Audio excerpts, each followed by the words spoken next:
The purely American symphony generated by the LT1 V8 from idle to its 6,500 RPM redline is among the car's greatest strengths. Perhaps most surprising, however, is our coupe's consistent real-world fuel economy. At 20 miles per gallon, it continues to exceed the EPA's 19 mpg combined estimate, and this isn't a car we drive like a Toyota Prius. Given our Camaro pilot's disinterest in helping boost average economy, and despite several tankfuls that registered in the low teens, it's an impressive performance. Notably, our best tank, at 25 miles per gallon, matches the EPA highway rating. But boasting about the fuel economy in a 455 horsepower pony car is like going to a top fuel drag race and raving about the kettle corn. Although the Camaro's interior has been a source of criticism, some notes since the last update compliment its modern design, which has choose the retro overtones that afflicted the previous generation Camaro. We continue to be impressed with the seat comfort and support, especially on long-distance drives. Other laudables. One editor appreciated that the selected drive mode is retained through key cycles. Put it in sport, and it stays there.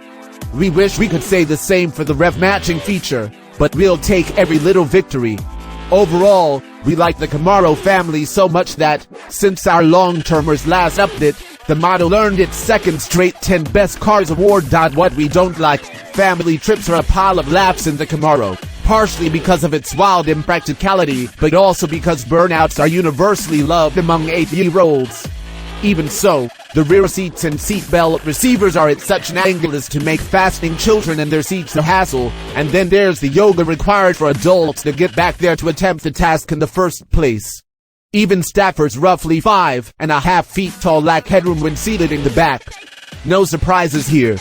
Small item storage is an ongoing gripe, and more than one editor finds the ambient interior lighting too bright with the IP fully dimmed.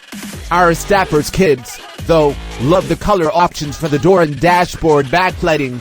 And, yes, some of us are still discovering that it's impossible to see out of this thing.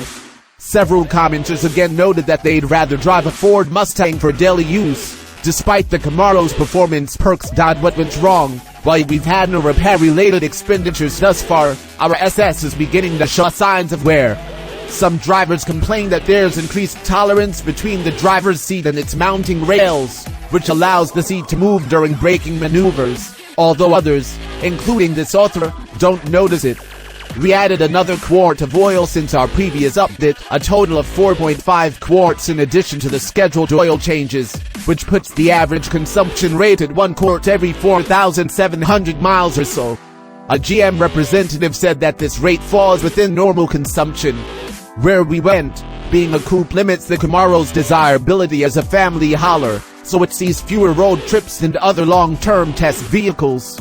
Except for one 300-mile trip to the west side of Michigan, all of our driving has been limited to the roads around C/D World headquarters in Ann Arbor. However, don't think that excuses the Camaro from rigorous chassis exercise, given the workout the absolutely horrible Michigan pavement gives the suspension. We switched to Pirelli Soda Zero winter tires at 19,451 miles in preparation for doing our best Stig Blomqvist impressions in the coming snowy months.